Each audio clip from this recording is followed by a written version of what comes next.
make sure that I'm recording, which I am. Um, all right, so let's make a start. I can't see who we've got on the chat. Can you, Ali, or? I'll look. Thank you. Technology is not my forte. No. Today I'm definitely feeling challenged. Hi Jen, we've got Sandra, we've got Leslie, we've got Raven. I can't see who else is watching. But yeah, welcome everybody. Awesome. So let's do a proper intro for our Cheryl. Cheryl is an intuitive healer, a psychic, and a medium. But I guess what's really fascinating about Cheryl is that when she was younger, she realized she had these abilities. And then, like many of us, we suppress them, become, teenagers and not realize that we've got these super unique gifts, and we suppress them even further. And then it's only until, we mature, I guess, into our adult life that we realize that these gifts are actually quite unique and quite valuable and really important. It's in expressing our soul. So I'm not going to say anything more other than that, because I'm going to let you tell us, Cheryl, a little bit about um, when you were younger, when you realized that, you did have the gift, and maybe share a little story with us about that. And then let us know when, it really kind of took off. So over to you. Thank you. Thank you. So I had no idea it was a gift. Like I grew up on a farm in Montana. And so I'm outside hanging out with the chickens, playing with my dolls, talking to whoever's there, right? Just chatting away. I remember seeing this. This was really something that sticks out a lot. Like I talked a lot to beings and I still continue, like currently I do again, but during that time, I just thought that's what people did. They would see things like, I don't know what that is. One that really stands out, as I learned later when I was at psychic school, was actually me dying in the life prior to this one. So I saw a man aspirating in his own vomit. And so that was kind of a weird thing for a little kid to see. Yeah, a little 3-4-year-old, like, what is this? What is this? And so later when I was at psychic school, I learned that I died of a drug overdose. And Oh, wow. I kept feeling like I couldn't lift my head up out of the vomit. I couldn't lift my head up. And so that was something that I experienced. And I was like, that's strange. Little girl playing, hanging out with the goats and, doing my thing, and weird. And then at one point I talked with my mom about it around 4 or 5, and I was connecting it to God because we were raised very Christian. And I asked her, like, how do I, talking to God. I was talking to God. I don't remember exactly what I said. And she was very clear. This is not something that we do. It is only something that the religious leaders do. And so I shut it off. I was always like psychic, very intuitive. I was telling a friend when I would get really drunk, I'd read people. I'd be at the bar and I'd be like, oh yeah, her, and this is the scoop on her. Had no idea, like the psychic can know this stuff, but I was like, oh, this is fun party entertainment, right? And so no idea what I was doing. And then it really got when my mom died. When my mom was in a coma, we talked just like 2 days before, and she went into a coma. She was in a coma for, 6 days, probably something like that. And she came to my bedside one night in spirit. She came to my bed, like the foot of my bed, and said, I'm waiting for you to come home and I'm in pain. And I, home, she at the time was living in North Dakota, and this was, over 10 years ago. So it wasn't like there's a plane that hops from Denver to nowhere, North Dakota in the blink of an eye. So I got up and I checked, and like nothing was going for at least 3 days. So I went back to bed, and she came and stood next to me, and she's like, when are you coming home? All of your siblings are here. I'm the youngest of 7. And so she's like, they're all here. I'm waiting for you. And I said, I can't come now. I can't come now. There's no flights, but I will come for the funeral and I will stay with Dad and help him process. And I said, please leave. If you're uncomfortable, please don't stay for me. Leave when you feel it's time. And she left her body within a few hours. And Wow. my brother called me and said, you know, Mom passed. And, you know, little sister, I know. And big brother's like, what? I'm like, never mind. Oh, bless you. I had a Yeah. similar experience when my mum passed, actually. But I had a baby that was only 2 weeks old, and a 2-year-old. And I visited her at the hospital because we were local every day. And that day I said to her, I'll be back tonight.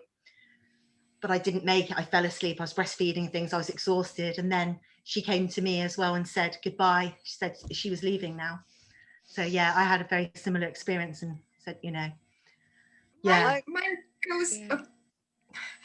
Mine goes a bit deeper. Mm-hmm. At the funeral, as the coffin was closing, I don't know what that smoke is called. The smoke that you often see associated with beings not in their body. I saw that push out of the come pouring. My heart started racing at the funeral, at the wake. It was just immediate family. And at the wake, my heart started racing and I started feeling scared. And then the coffin starts closing and then I see the smoke, and then the smoke pushed into me and I went unconscious for 15 minutes and woke up on the other side of the room wailing, like to my own wailing, in my sister's arms, and completely my life. Shortly after that, I left a 10-year abusive marriage and moved to the mountains. And yeah, and that's when my psychic biz just popped. I was like hearing voices, I'm doing nothing, and I'm seeing visions. Wow, that sounds like a spirit has come into you. It's literally come into you. To me, that sounds like a walk-in. Yeah, that's exactly what happened. Yeah. I'd even say it's just like the whole the shift was so great that it's like, you know, your gift wanted to come out. I'm seeing it as your gift wanted to come out, and it took that significant event to actually create that shift, and it's just like fast track from there on. I'm not like sure about walk-in for that.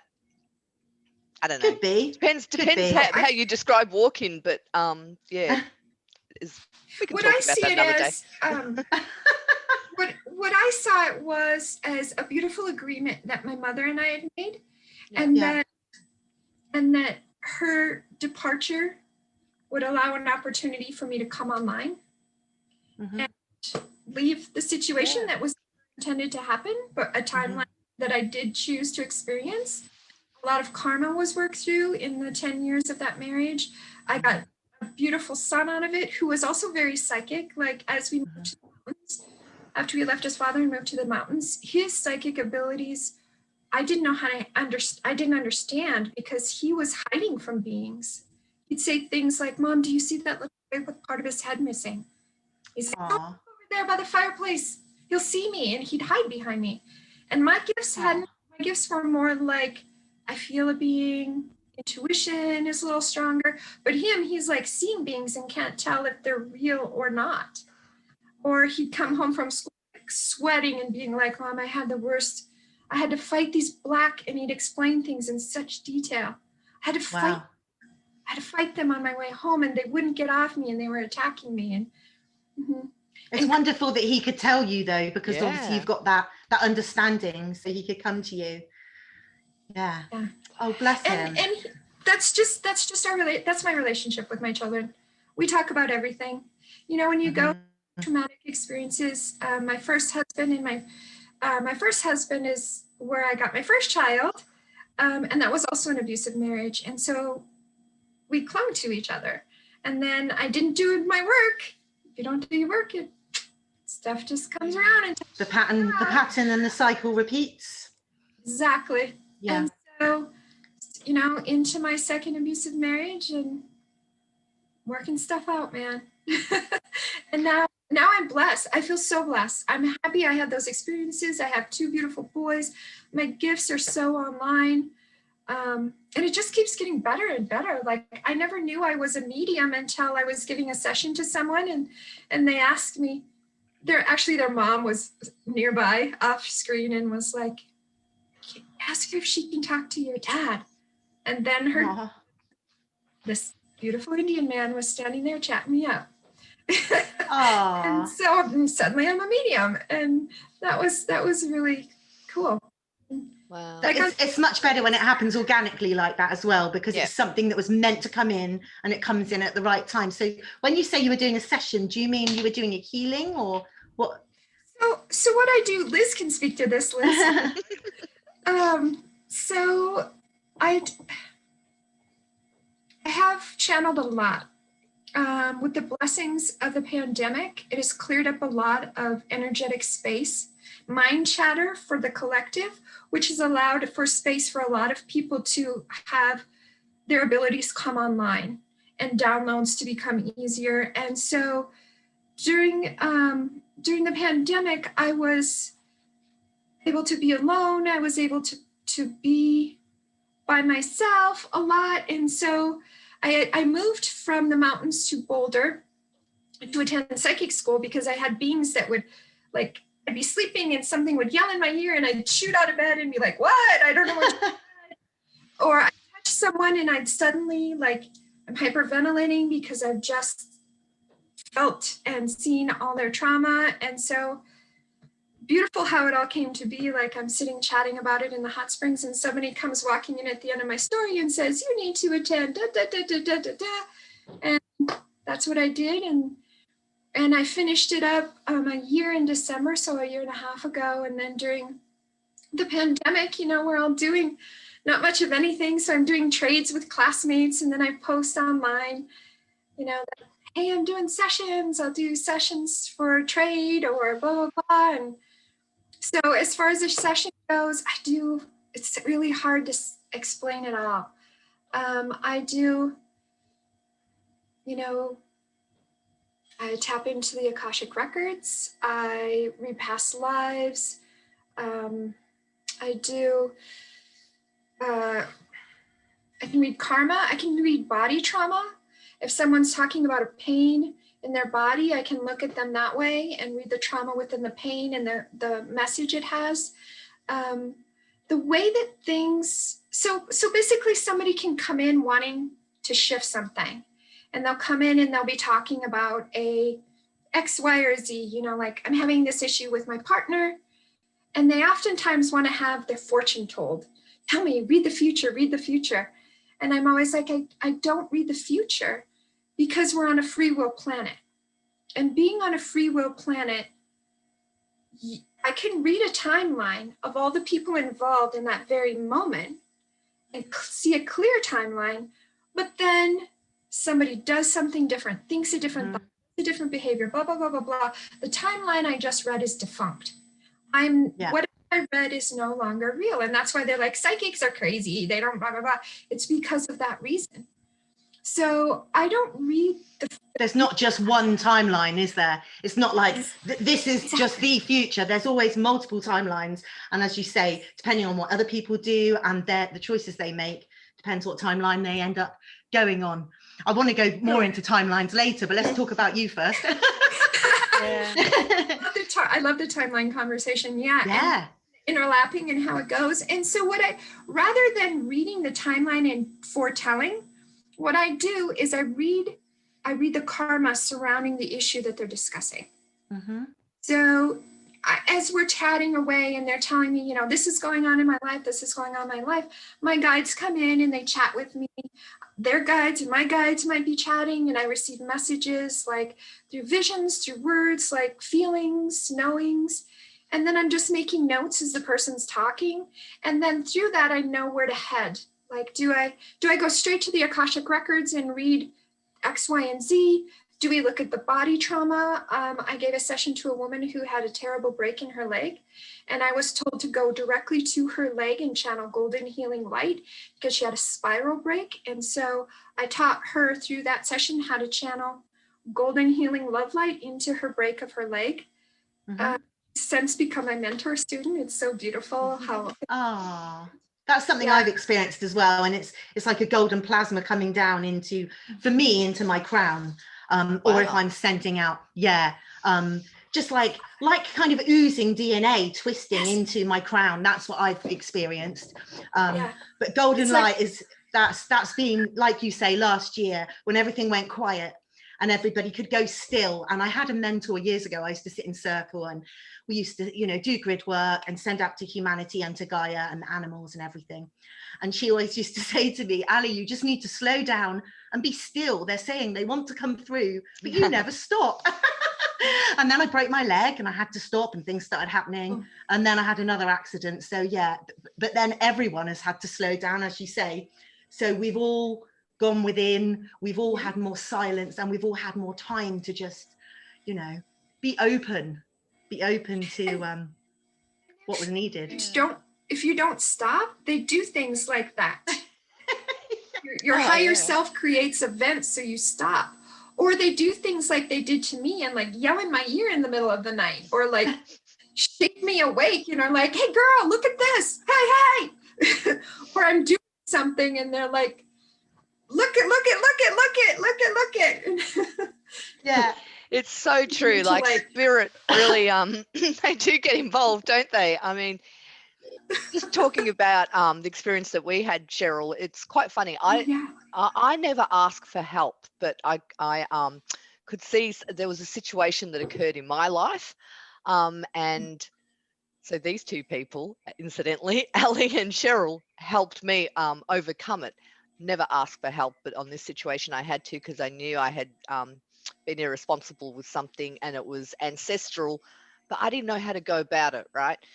So I had Ali. She was healing me 24/7. I owe you, oh my God, so much. And I had Cheryl. Cheryl actually tapped into the root cause and explained to me why ancestrally it was and why it was manifesting in my life.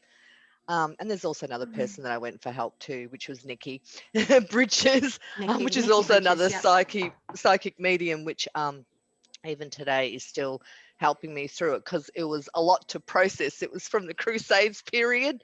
That's probably about as much as what I'm going to say. Then I killed a lot of people. That's all I'm going to say. I couldn't even bear to listen to the audio. But it was really powerful because it made me realize that things can stop with you once you know the root cause and you understand why it's playing out the way it is in your life.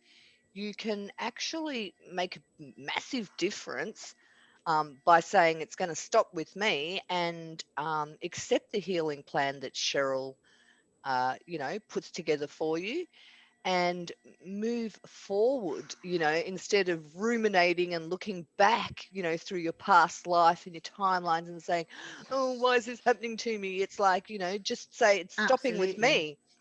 Yeah, this not stuff's giving it more energy, not giving it more quick, because there's so much creative energy right now as well to create the new earth and everything. So we want to be using that for something in the future, as you say, and not something in the past. For the past, all we want to do is release it, understand it, and release it and move on. Yeah, but it's so powerful, very, very powerful. I guess what I'm trying to say is that even like for healers, as good as what we are and how confident we are, we all have things that we need to go through and process.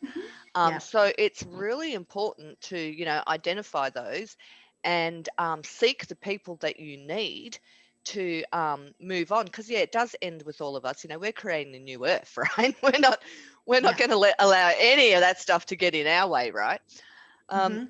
But it was truly amazing, Cheryl, because you went into a trance.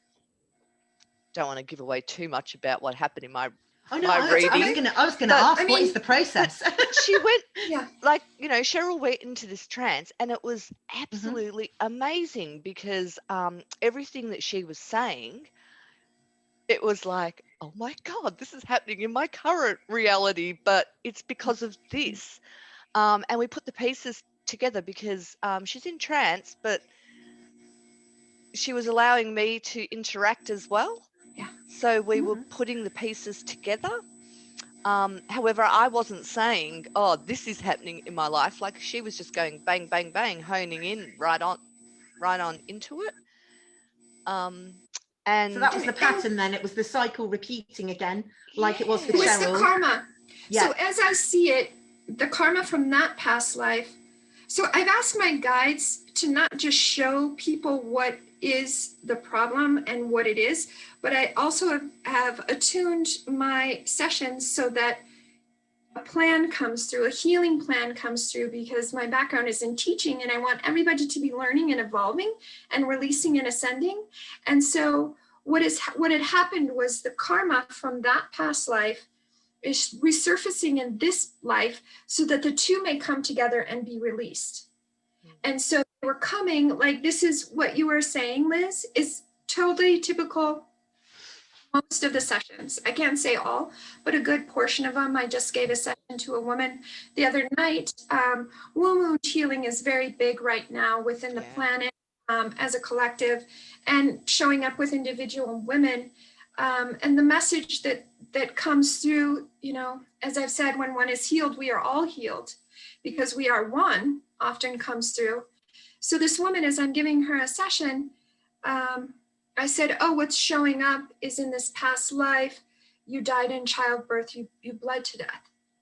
And she's, and I'm seeing this, right? And she's not saying anything, right? She's not saying a word. And I'm telling her what, not a lot of detail, but, you know, enough so that, and I have my eyes closed, so I'm not reading any body reaction. I'm just reading what I'm seeing as I was taught in school. And then I came out of trance. Well, we're asking questions, processing just like I do with them, and we're going through things, right? And then at the end, when I came out of trance, she said to me, Jo, I got a little freaked out when you said that I bled to death, because when I birthed this child in this life, I almost died from bleeding to death. Wow.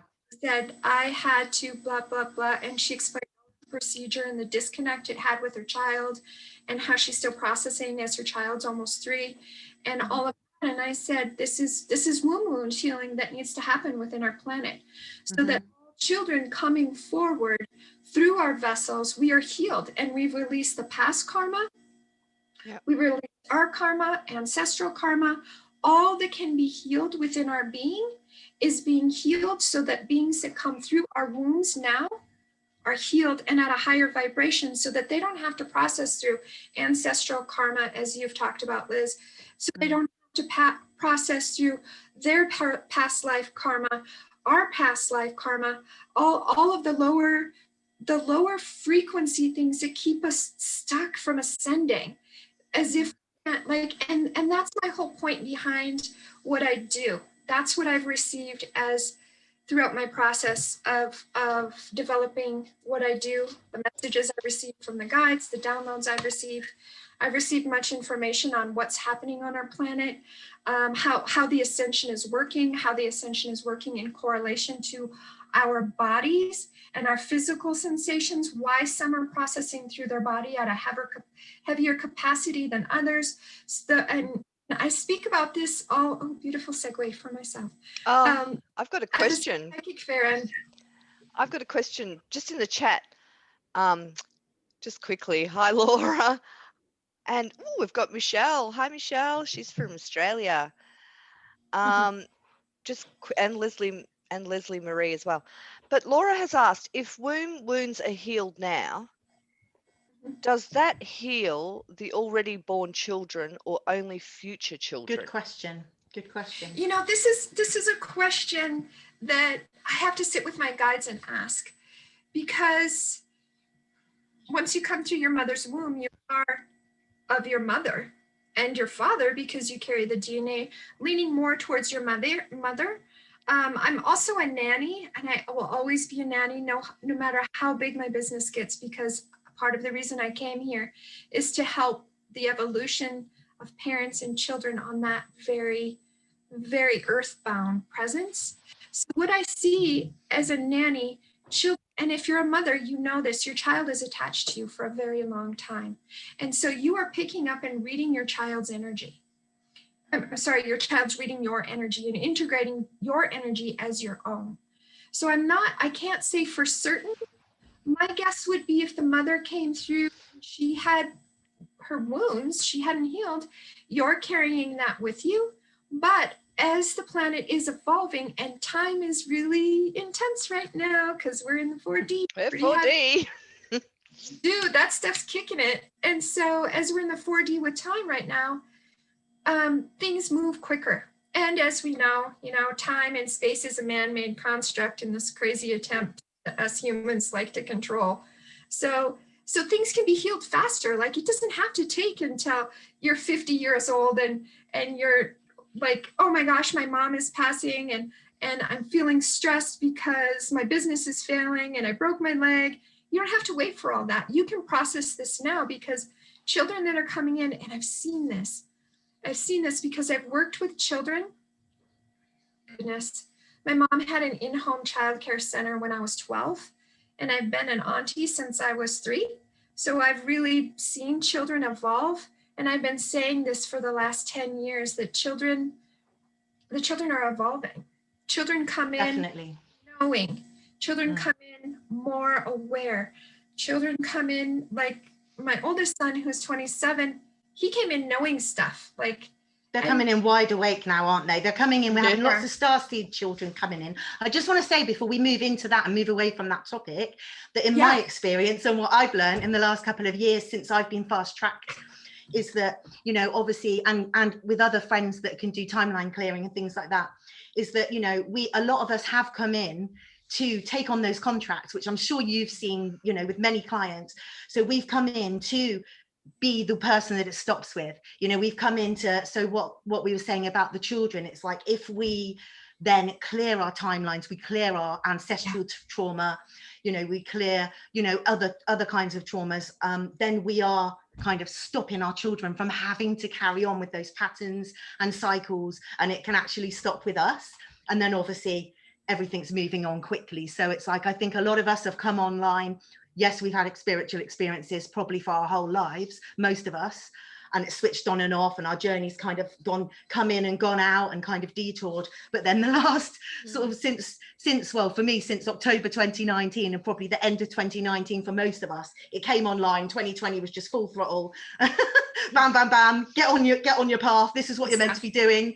And this is why, all the things that you've done with the teaching, the mentoring, all of those skills are now transferable skills that you can use now for the new earth, and to, obviously you fast-tracked to consolidate your natural abilities, to just take them up a notch so that you can be that mentor and teach as well as help people and heal. So absolutely amazing. Yeah. I just wanted to quickly add, that was a really good question, Laura, because that was the question that I was trying to process even myself, because I thought, what's the point of it, me saying that it's stopping with me if my children are already born and in this world? Well, I think I've sorted that one out, because I made sure that I got Joel Reiki attuned, and we're about to get Liam Reiki attuned as well, number 1. And number 2, we talk about it. So now that they're, ready to receive the information, we talk about it, and I say, it's going to stop with you, and it's going to stop with you because of this, this, this. And, you have to do some work, Joel. You have to do some work, Liam.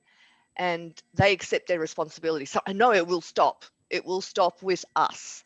Probably just not with me, but with Liam and Joel as well. We can do our best. Like, we can set the intention of it will stop with us, but also keep in mind that when we set an expectation, when we set the standard that it is stopping with us, that also creates a karma as well. So perhaps your child would give you resistance and be like, I don't know what that crazy stuff is you got going on there, Mom, and I'm refusing to do any of that, which may slow their process. I mean, to me, I'm on my malas, it's surrender. I mean, we got to surrender and allow. We can set the intention. We can know that this is what we want. We believe this for the highest good for all involved, but we also have to surrender. Like, if it doesn't happen, we can never force, because the forcing also creates a negative lashback. And so, I talk with my children about this stuff, and last time the 3 of us hung out, my kids were like, Mom, why are you talking about Akashic Records? I just want to eat cake. Like, you made this awesome chocolate cake. I just want to eat cake and like kick it. Let's not go. And I was like, all right.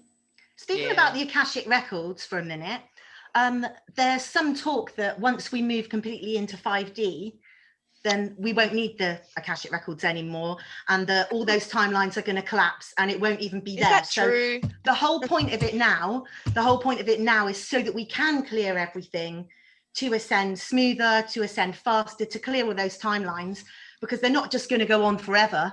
Otherwise, what would be the point in ascending? You know, what would be the point in the destination? So what's your take on that? I've never heard that. So when I see the Akashic Records, I see not just this human at this current time, I see your soul's existence from the beginning all the way until the end. I've seen my soul the first time it came without a body to the planet Earth. I came as a teacher to the temple and taught as a light being. So wow. Yeah. Can you tell us some more about that? Yeah. It was just, I don't have a lot of details surrounding it.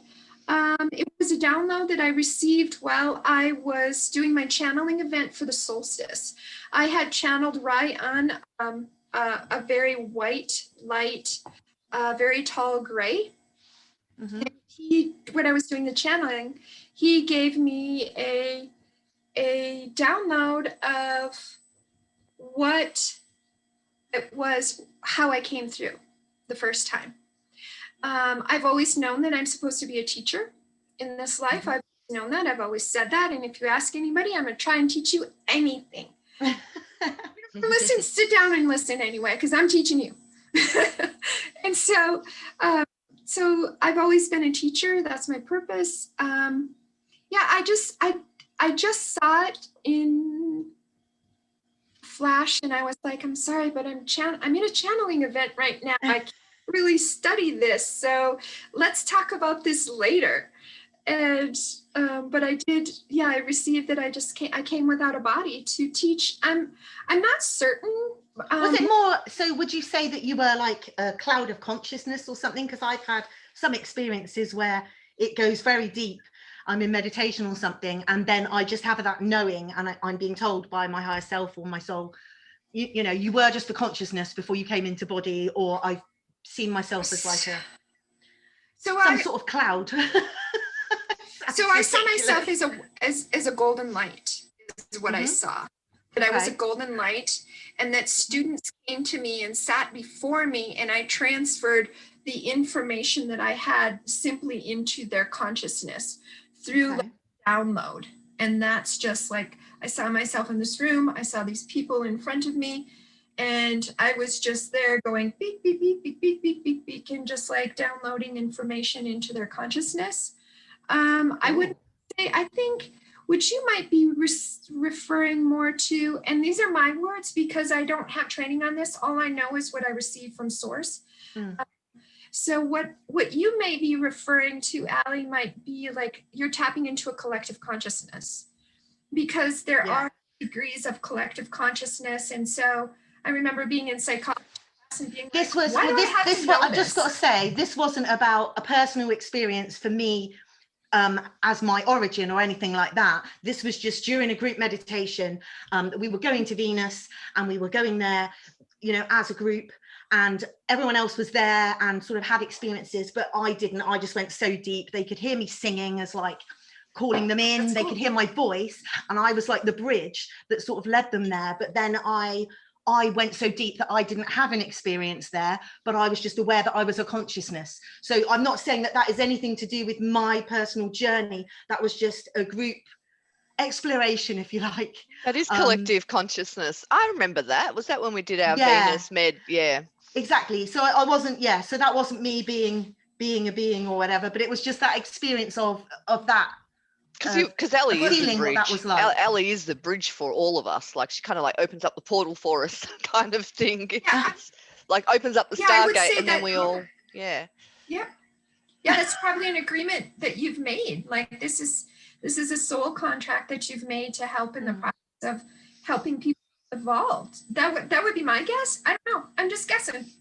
You know, Yeah, how very cool. So could I ask, obviously I know it was just a snippet for you, and you were in the middle of doing something else while you had this epiphany, you know, this experience, this download. yes. Who were you teaching? Can you remember what they looked like, the people in front of you? I mean, were they humans or? Yeah, they were humans. I was on the Earth. This was my first time coming to the planet Earth. Okay. Is what he said. This is who you were the first time you came to the planet Earth. You were not in a body. And I don't know for certain their bodies were tan. They weren't brown, but their bodies were tan. Maybe Egyptian or?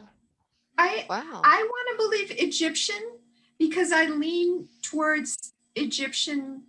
I just feel it's Egyptian, but whether they were called Egyptian then or not, whether it was a previous, you know, civilization that ended up becoming Egypt. But yeah, that's what I got then. That's why I just asked. Sorry. Yeah. And I don't know. Like I didn't ask that because we didn't chat it up because I'm like, hey. Because, you know, beings come and they talk to you, but they don't have the normal human construct, the politeness of human. Like I've connected with Archangel Michael before and he's chatting me up, and I'm like, excuse me, but like I'm giving a session and like can we continue this later? And he'll be like, oh yes, of course. You know, like It just sort of my straight apologies. in, not a hi, how are you? And this is it from the top. It's just bam, bam, bam, bam, bam. And you're like, oh, right, okay, yeah, I'll try and remember that. And then carry on with what you're doing. Yeah. And the thing is, when I'm channeling, I usually don't remember things. Sometimes if people like the last session I gave with the woman in the womb wound, we came out of session and we were talking and she's like, and remember, I can't remember the being's name, a guide stepped forward and she's like, remember so-and-so? And I was like, oh, I do remember. Oh my gosh. And here's more information. You know, so if you catch me right after I come out of trance, and which is why I like to leave a good 15 to 20 minutes at the end of a session for like integration and questions. And then my human Cheryl can give you more information through my human consciousness versus when I'm a channel, like I'm just saying, I'm receiving, I'm saying, or if I'm in a past life, I'm just seeing, say, is what they taught at the psychic school. You see it on your viewing screen and you're just talking, you're feeling within your clairs and you're just saying, because when you try and use your thinking mind, you attach a story to it. Yeah, and plus it would switch it off as well, wouldn't it? If you try and you have to just let it flow. That's so fascinating. I find it just so amazing when people can channel like you. I mean, I meditate and I have these experiences. That's my only thing that I can relate to is through healing and sending energy and through meditation and getting the clairvoyance and the knowing. You know, that's my main experiences. But I'm not a channel like you, so it's but the things you're saying I can relate to, and I'm sure Liz can from doing absolutely. And we can all do this. That's the thing. That's the information that I received over and over and over. And I came into this world knowing this. As a little girl, I remember being like, why do I have to memorize this stuff? We all know this. We all know this. And I was thinking 5D already in the collective consciousness. Like, why do I need to memorize times tables? This is stupid. We all know this stuff. I'm just going to tap into collective consciousness, or like, or I lost the thought now. Yeah, no, that's fascinating. So, so what type of healing do you do? Just changing the subject for a minute. So is it like Reiki? How did you start? So I don't do Reiki. I've never been trained in Reiki. Psychic school, you had the opportunity to attend healings, and there was really no formal training. It was a group of people that would come in and get a healing, and students and experienced people could come in and you were kind of, what I loved about this school is they were like, we all have our own gifts. We all have our own abilities. You're going to receive what you're going to receive. Here, this is what the Akashic records look like. This is what the Cathedral of Souls look like. This is what this, you know, like all these things. This is what this looks like. Let's take a field trip. And so things, but I was— That's fascinating. Yeah, it's super, super cool school. There's two of them actually in Boulder. And the main one is out of Berkeley in California. The school that I attended, this is actually developed in research from the 70s in the college. Wow. In the college in Berkeley there. Mm-hmm. And so students of the people, as they were doing the research, you know, the director organized the information, and then people that were helping gather, they developed a curriculum and created schools throughout. There's a few of them. Mm-hmm. And so there's a few, like, based on, and if you talk to people who do the sorts of things that I do, they're like, oh yeah, I saw that too. And they didn't go to the same school. They're just like, oh yeah, that is what the Cathedral of Souls looks like. Yeah. Wow. Cool stuff. Like, yeah. I was just going to say, we've got quite a few people watching this live. So peeps out there, if you want to ask Cheryl any questions, ask away. But meanwhile, while we're waiting for questions to roll in, I wanted to ask now, Gaia have approached you, haven't they? Who? Who's Gaia? Gaia, as in Gaia, the networks, the you know, Gaia TV, is that the what you mean? TV? Oh, Gaia TV. Oh, Gaia I'm sorry. TV. Yep. Sorry. It's the way I pronounce say everything. It's confusing. Gaia, like we just, you know. Because I'm like, Gaia, like the Earth goddess Gaia. Oh, she probably approached you as well. So tell us about that, because you're going to go on, aren't you? And be interviewed. So what has happened is, so they're located here in Boulder. And so someone had a session with me and referred me and said, Cheryl's fucking cool. So here's her information. And I got a call, and like this person was like, hey, I've just got to say, my lights are going absolutely nuts right now. So if you see me going like this, it's because my lights are flashing ever since you started. Carry on. Are you doing that electrical thing again, Ellie? You're going to blow up your lights one day. It's spirit going, yes, she's going on Gaia. Ellie, I would love to connect with you sometime, because I've helped people learn how to manage that. Because this is you and your frequency. I would love to talk with you sometime about that. Ellie's intense. If you can sort out that intensity in Ellie. Yeah, we could sometime we should do a session. But anyway, Gaia TV, like this person referred me, and she reached out to me, and she was like, I heard you do cool stuff, and I'm chatting away just like I'm chatting with you. And she's like, wow, I would love to have a session. And I'm like, let's do one.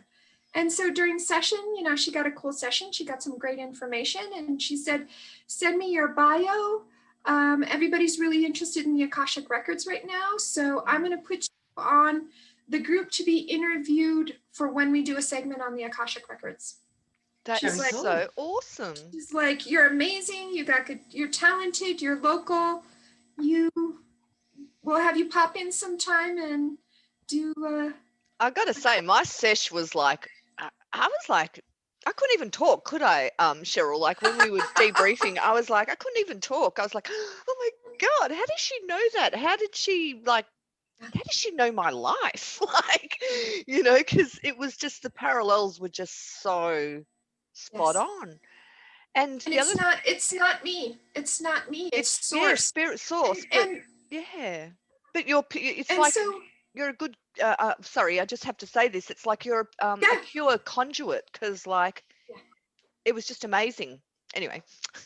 and I want to say something. So when I first started doing this a good year ago, and I do sessions for people, they wouldn't know what to do. They wouldn't know how to process. So I've asked Source to channel things down a little bit more, and not just give completely, but rather give more of what the person's ready to receive. Because what I often find is that people come for sessions and then they're blown away, and they're like, I don't know how to process this. So then I asked Divine Source to give them tools so that they can process through. Okay, so you just learned about this past life where X, Y, and Z happened, and it wasn't so cool because that's why it's coming through. Karma right now needed to be worked out. So let's give you some tools. Like, I don't want you to sit there and be in pain and suffer even more because, oh man, now I know of something cool I didn't do in a past life. And now I'm blah. How do I process this? So I've asked Source to give tools. And I said, I'm a teacher, let's give these people homework. Let's give these people tools so that they can process through this.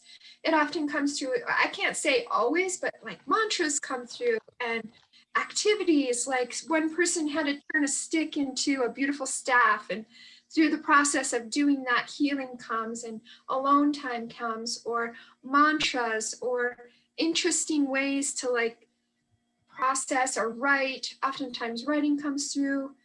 Someone had to go on a walk at X location for 3 days and and do this mantra. Like, it's all specifically designed for that person.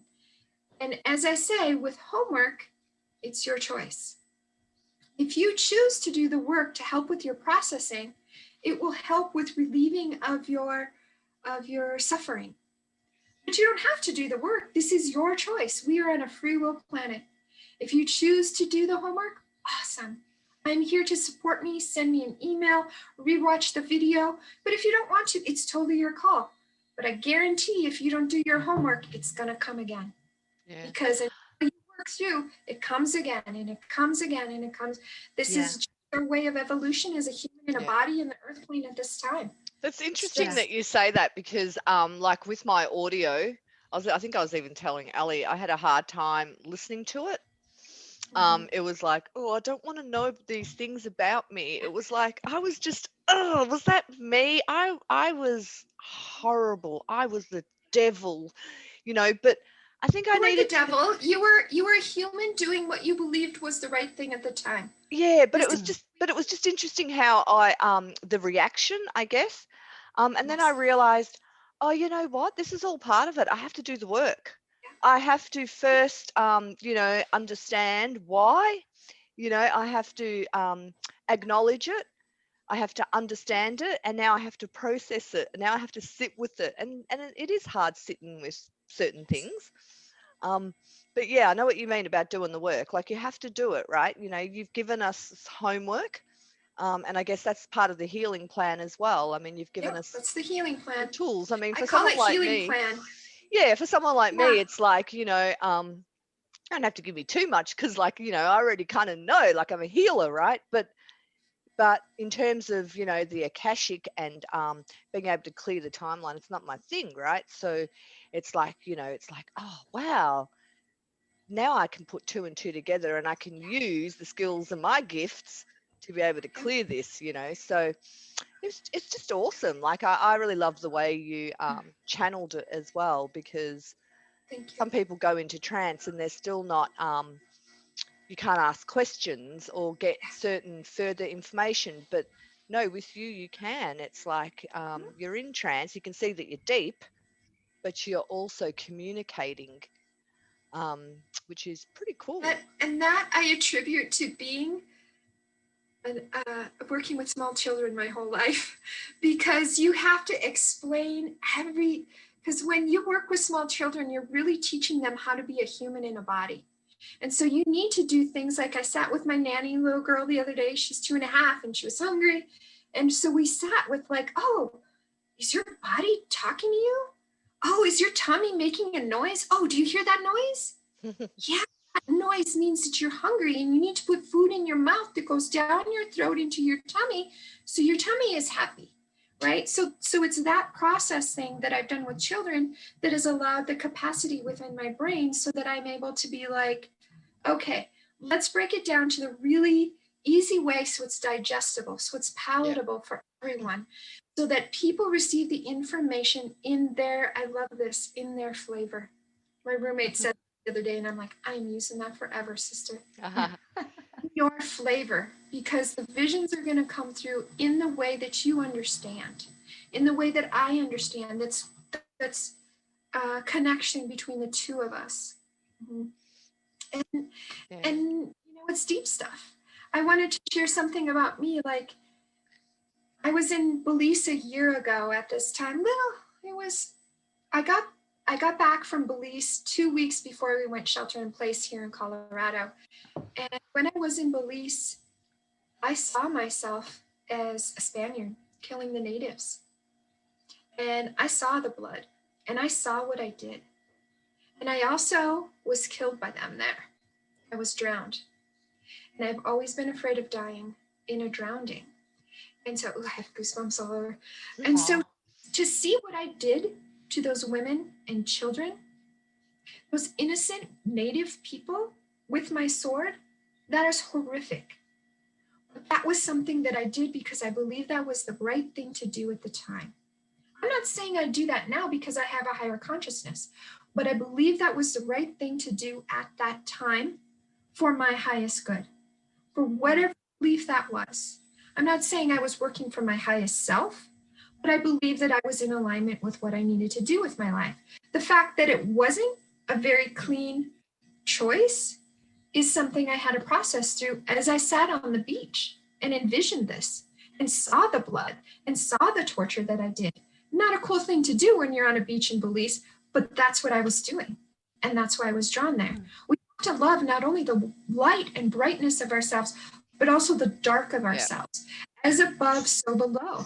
As the light, so is the darkness. This is us. This is us. As light as we are also as equally dark. So we have to choose. We have to choose, what are we feeding? Do we want to live in the darkness and continue the darkness, or do we want to move into the light and live from a place of peace and joy and love? This is our choice at every second. Every second. I choose bliss. I choose to take a higher perspective and see it from a blissful perspective whenever I can, and try and elevate, myself. Every time that I get triggered by something that I still need to work through, I'll try and think, right, okay, how can I learn from this? How can I react to this differently? Maybe I would have once thought this or behaved like that, but I'm not gonna buy it, when that person, has things to work through, and then that triggers the shadow in me, So I was just going to ask you earlier, I don't know whether this is something you're doing at this time, but obviously you work mainly one-on-one, I take it, apart from when you're channeling. Actually, that was my question. Was teaching wise, what other sort of things do you offer? Because at the moment we've sort of heard what you do one-on-one in sessions, like with Liz. So what else do you offer when you're teaching? So I do that. I also do learning circles. So it's like, we have a topic. Obviously, as a teacher, I've got a curriculum and a lesson plan, and we go, a length of time. We go we meet this many times. You leave with homework. We meet again. I'm available for questioning. So I do that in a group. Oh, very cool. As well, as a more affordable processing. I do a mentorship program where, we can do basically what we do in a learning circle, but we can critique it just for you. Like, okay, so you need more help with this, or this came up in your life, so that's meaning that you need to work on this. And we'll learn that way, as well as the one-on-ones. And those are the ways that I'm offering now. I have people often, I'm going to the psychic fair, Boulder or Colorado Peeps, if you're out there, there's a psychic fair going on, let's see, the 19th, 20th, and 21st. And so there we do fair readings. And so that's where it's kind of fun. You're going to the fair, you don't want to hear that you chop people's heads off. That's not really good there. So we do fun things, like we'll do fun, light questions. This is what your spirit guides look like. These kind of things, really just like sweet little flavorful things. Or if you have a burning question, they do 20-minute sessions. So if you have a burning question, I'm going to add that to my option of things to do, because sometimes people just are like, I need to know this right now. I don't need a full-on session. I just need to know this. Mm-hmm. And so I'm going to start doing burning questions, but I have to be clear that I do not foretell. I do not do fortune telling, but I can talk to you about the karma surrounding this, but it's only going to be a 20-minute baby for, it's just a little something. So those are the things I do. Also channeled manifesting through your chakras. That was a cool thing that came through. And I was like, ooh, let me write that baby down, because that's gold. Because we all want to be able to manifest at a higher capacity. And our chakras are a part of our human existence, our what is the way I say, our energy system, the way that our system works within and without. And so if we can learn how to channel from our thoughts down into our chakras and use our chakras and the organs and the colors and the senses and all of that that goes with our chakras to manifest what we're seeking. I mean, what a beautiful way to utilize our body as well as source and into our outer existence. That's something I'm going to be offering when things settle down a little bit. Awesome. And at Just the posted fair, today. at the Stuff's always fair, coming through, isn't it? Coming through all Yeah. the time. gonna Yeah, quickly, there's stuff coming through all the time. That was just one that I was like, that is something I want to teach right now. yeah. Mhm. If I had enough time, I would teach that right now because it's at my fingertips. Yeah. There's just some knowings and things that are put in front of us, like this is, you know, and what you said about the womb space and about, you know, women's sacral chakra, that's coming through a lot for me right now in my work. Yeah. And in my knowing, whether it's friendships, Yeah. you know, whether it's, you know, healing sessions, that seems to be a big thing. And as well with males as well, it's not just about the females. No. You know, Right. so that's coming up a lot for me, and you know, and it's not just for me, it's a collective thing. So it's lovely to hear your perspective on that as well. And I'm going to do, so the channeling event that I'm doing on April 3rd is, I love spring. That's my favorite. Spring is when my mom died. She died in April, and so life shifted for me, so I'm honoring her. And I love Easter, and who is the Germanian god of Easter, goddess of Easter is Ostara. So I'm inviting Ostara. Her and I were chatting it up last night. She's so beautiful. Oh my God. So gorgeous. Her and I were chatting it up last night. So Ostara's going to come in and we're going to discuss like the state of the planet's womb, because we're healing. Like we're healing our past lives. We're healing our Black karma. We're healing the planet as a collective. And that comes through womb wound healing. This is all like healing through the womb. And you're right, it's not just healing women's wombs. Every man came through a womb. Yeah. Every being came through a womb, needed healing, and they have carried with them. And without a man, there is not going to be a new. There's not going to be the next. So the women not only do their work with their wombs, and I tend to lean towards womb wound healing because we have stepped into the age of more woman dominance and women healing. Yeah, Divine Feminine has Divine come Feminine. online in a big Yeah. way, hasn't it? That's my So wake-up huge. call. Divine Feminine, that's why you're here. That was all I got. So yeah. Yep. And it's Yeah. whenever I go into grid work or into meditation, when we're coming to like the rebirth of something, I always go into that womb space. I'm just jumping in, sorry to interrupt, but I end up in that womb space and I'm sort of being thrown side to side and I'm feeling that pulsing, and then sort of the next thing is being rebirthed and energized. So yeah, just on so many levels. I just wanted to share that with you because I thought you would like to know that. Over and over, I see these womb wounds with women. I don't do a lot of sessions with men, so I can't talk to men. I've done a few sessions with men, and of course they have like, you know, the same, the dark karma, and they have the ancestral, and they have inner child wounds too. Those are things that are like that come through. Like as you are born, you were born and agree to contracts within your family agreements, and that creates what it does through the womb into childhood, which then carries into evolution of who you are and how you work with your.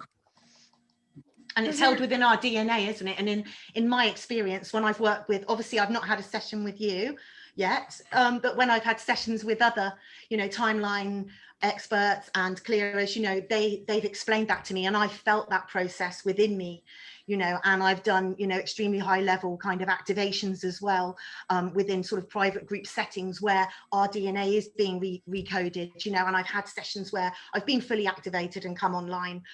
So yeah, I fully appreciate everything that you're saying. It's quite a deep topic to just sort of summarize, isn't it, in 5-10 minutes, but yeah, it's we can rewrite that code, and we are fully coming online, you know, and we're receiving all these light codes, we're receiving the higher frequencies, our bodies are changing, you know, and we're writing off and clearing what was held, which is these traumatic ancestral karmic cycles and patterns that need to be cleared so that we can then embody the new and recreate and sort of progress on.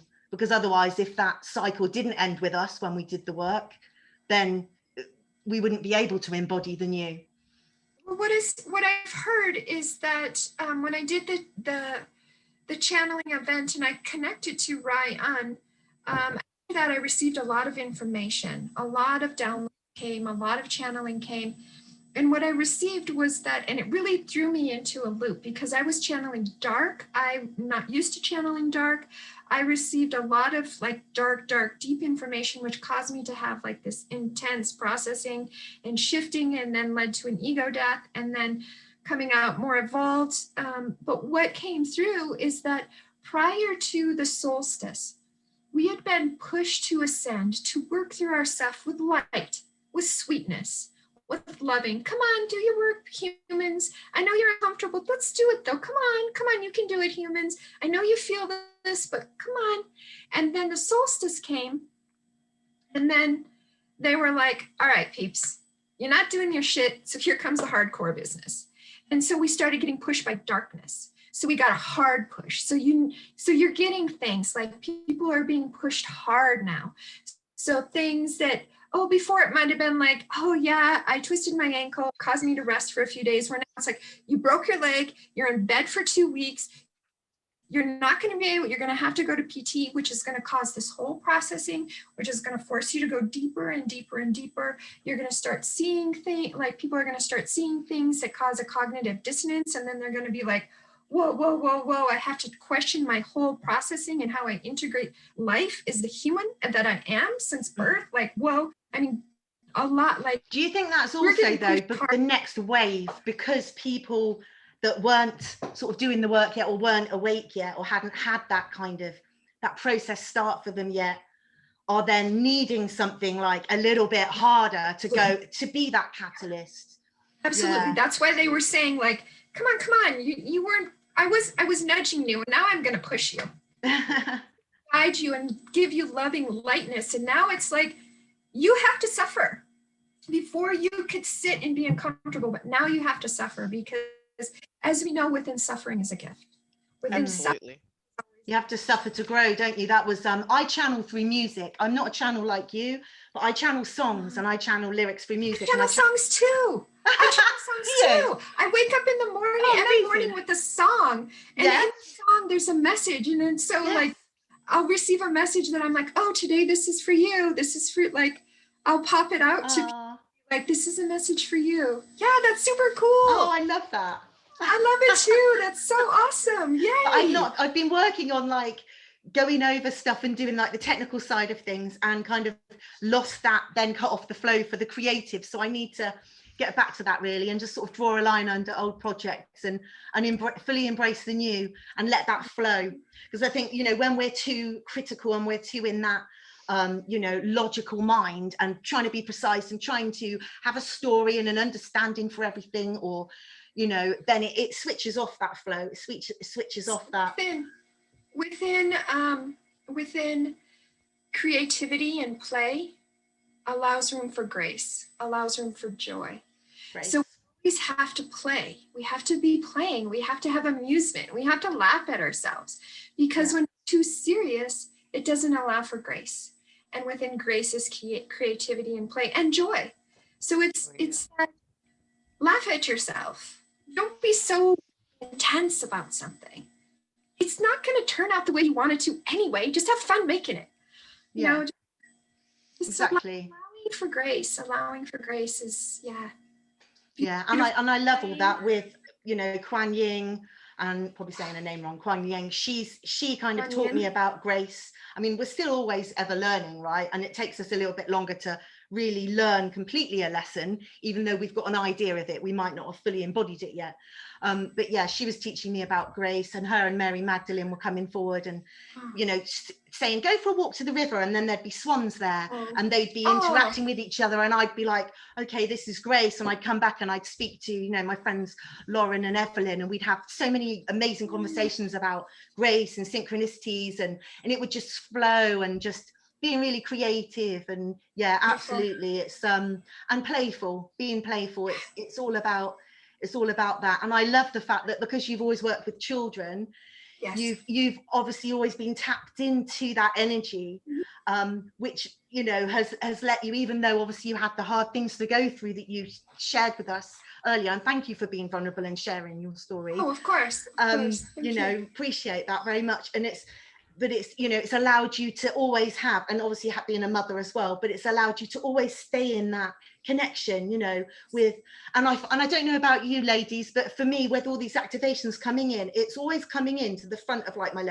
my right brain, say my left because I'm looking at that, but yeah, feeling it, you know, feeling that flow coming in here, almost like this. That's my experience anyway. I feel it all over, but when I'm tapping in, a lot of the time it's here. And when I'm tapping into certain energy imprints and, you know, collectives that I work with, like Arcturians, for instance, or archangels, then I can feel them.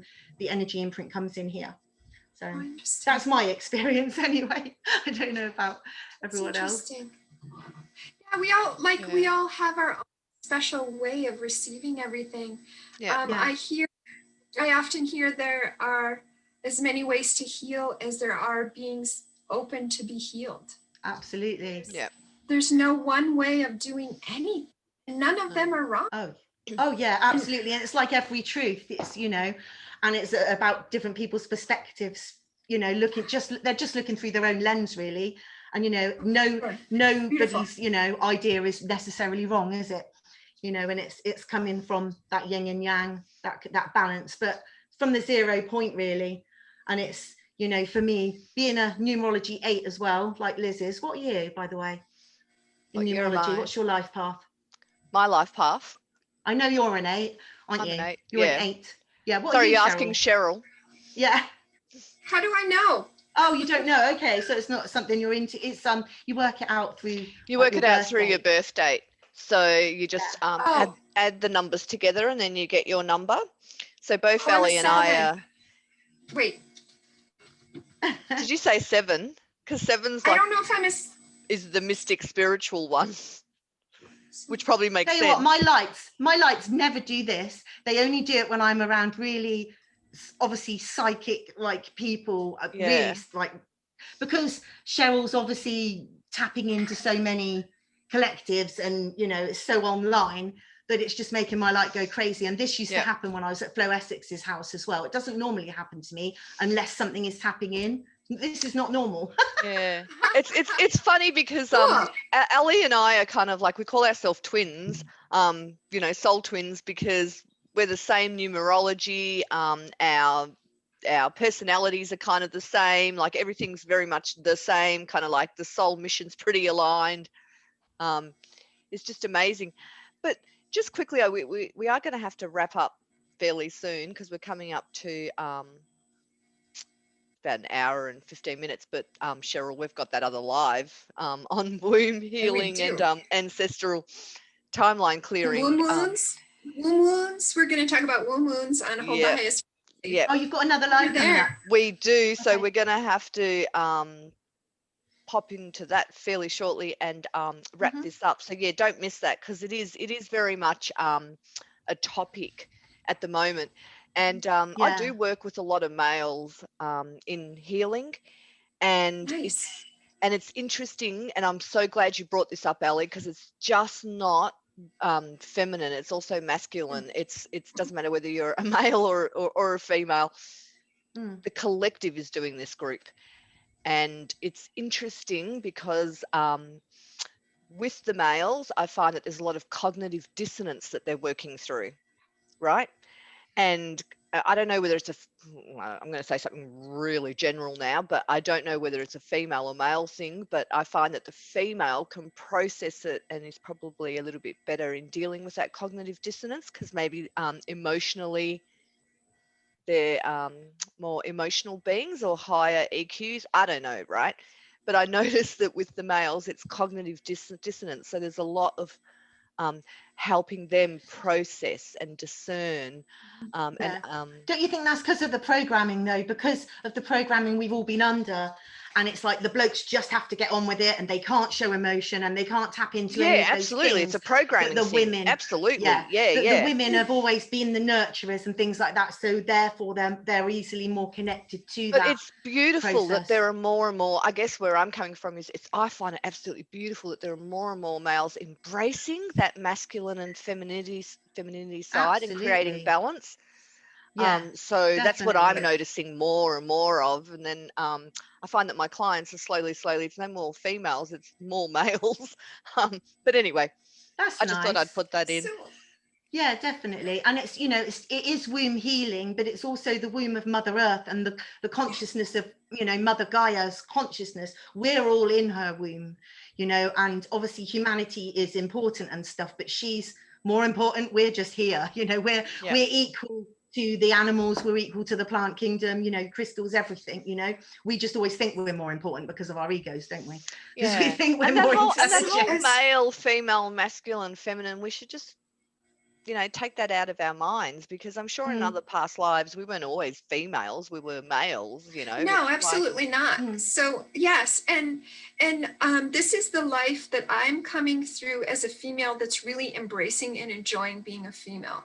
I have primarily been a male, but in this life I chose to be a female, and this is truly the first time that I'm embracing being a female and really enjoying being female. So yes, and something we learned in psychic school is that women have more creative energy than males. This is just how our energy runs. Ours is at a 70 and theirs is at a 30.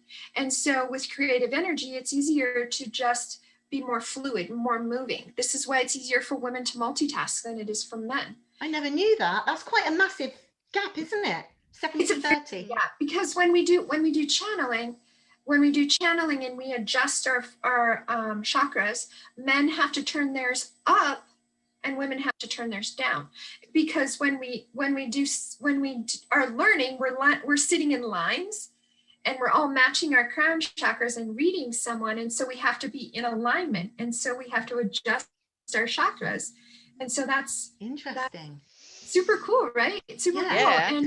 And when beings present themselves to me, unless they are a human that has left a body and I'm in a mediumship space, beings are neither masculine nor feminine. Sometimes they present more feminine, sometimes they present more masculine, but I typically do not, when I'm speaking to a guide, I don't just assume that they're masculine or feminine, because they can switch, they can shapeshift. I don't even ask. And they can be more I don't even think it's important. I don't even ask.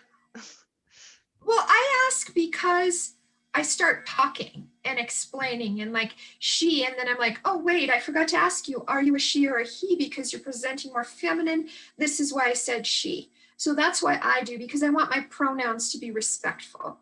And as much as I wanted to do a shout out to the millennials, I freaking love them because they embrace the masculine and feminine so much. I've been saying this since they've been around, like they're going to change shit for us because they are so ambiguous. They are so open about it, and moving forward, it's okay for you to be pansexual, to be bisexual, yeah.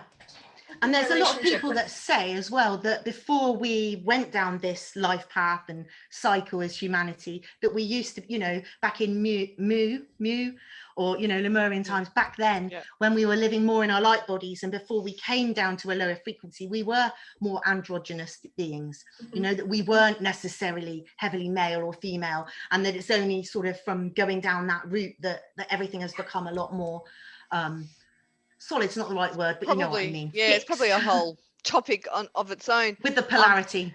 We're still. Anyway, thank you so much, Cheryl. It was lovely to meet you. Yes, beautiful, beautiful. Thank you for having me. I feel so honored. Like, you guys, this is really a beautiful conversation. Beautiful conversation. We just love celebrating. We just love celebrating the work that, you know, the spiritual workers and energy workers, all that we're doing out there, because it's like, it's absolutely to be celebrated. I mean, we're creating a new earth together. It's just absolutely amazing how we're doing so much. We do have a question though, which I thought I might just quickly throw up. We are good for time. Jen's kind of said to us, we've got 45 minutes, but she said that like 10 minutes ago. So we're going to have to wrap up soon. I was just going to say, Cheryl, if we've got a bit longer, I'd love to hear more about your events you've got coming up. But if not, please post them in our group, and please just post them up.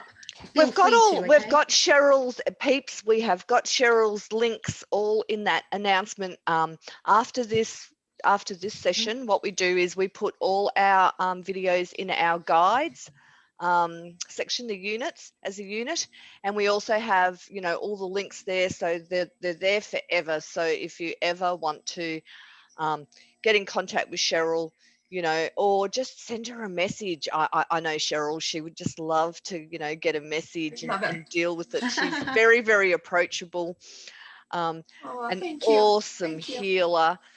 So yeah, Cheryl's great. So it was just interesting because Michelle, Karen, who's listening, she said, what if they are transitioning in 3D? And it was when we were talking about the whole male and female, no gender thing. So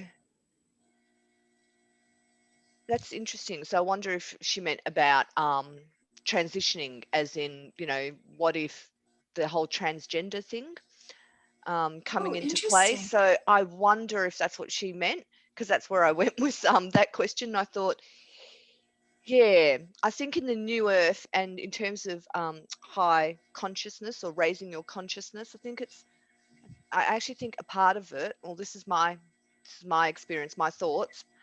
I actually think a part of it is not to view someone as male, female, you know, and stereotype them. I think that's all very much programming, 3D programming. Yes. It's about looking at the person. It's like, I see you, look at the soul, the heart. It's not about whether you're a male or a female, or whether, you know, you're transgender or whatever. It's like, look at the person. Do you know what I mean, Cheryl? Yeah, absolutely. So. It's absolutely about the person. I totally and completely agree. And perhaps, you know, what came through is, as you were talking about, like, perhaps as the person is questioning their sexual identity, maybe they're processing through a karmic event within a past life. If they're currently presenting as a male and they're processing through as a female event, perhaps they're questioning within themselves. Yeah. Am I masculine? Am I feminine? Should I present? I just thoughts. I don't know. I don't know anything. I'm just listening to we're just conduits, right? But Michelle has come back and actually clarified what she meant. So it was to do with the aura level. The aura level, 70 female, 30 male. What is their aura level? Yeah. So I think that's the question. So the way we were taught in school is energy. Like we have to be at a certain energy level to be available to do a reading. Correct. And it's not an aura thing. It's the frequency thing. Right. It's the frequency, so that we would all be, because there would be as many as 5 or 6 of us sitting in chairs in a line to read one person. And in order to give this person a reading that was accurate, we all had to have our frequencies in alignment and have our crown chakras set at the same color. And so then when we would set our crown chakras, we would set our energy, and then we would be able to read in the same timeline. As I'm out of school and knowing what I do now, I would say that's what we were doing, is so we could all be reading the same timeline at the same frequency. So otherwise we'd be like, oh yeah, you did this. No, wait, a different lifetime. No, wait. Because as we're doing a reading, they truly do come together. We do receive different flavors. I'm going to use that word again, because this person might see it this way and this person might see it this way, or a rose or a color or whatever. But then as we talk, it all means the same message. Yeah. So it's about being in alignment. That's what the frequencies is. That's so interesting. So interesting. Fabulous, right? And it's the same experience that I've had with the group that I work with in Green Tara, where we'll go in and have our own personal experience, but we're all aligned and we're all so in tune with each other and picking up on the collective story as well, and the message that Mother has for us, or the beings are giving us to help Mother. There'll be a crossover. So and also when I was training, and since when I did like Indian head massage 15 years ago, or when I did reflexology and things like that, when I was working with someone one-on-one, we would suddenly sometimes just start having a vision. And I mean, we weren't told that was going to happen. So I wasn't expecting it. We weren't at psychic school.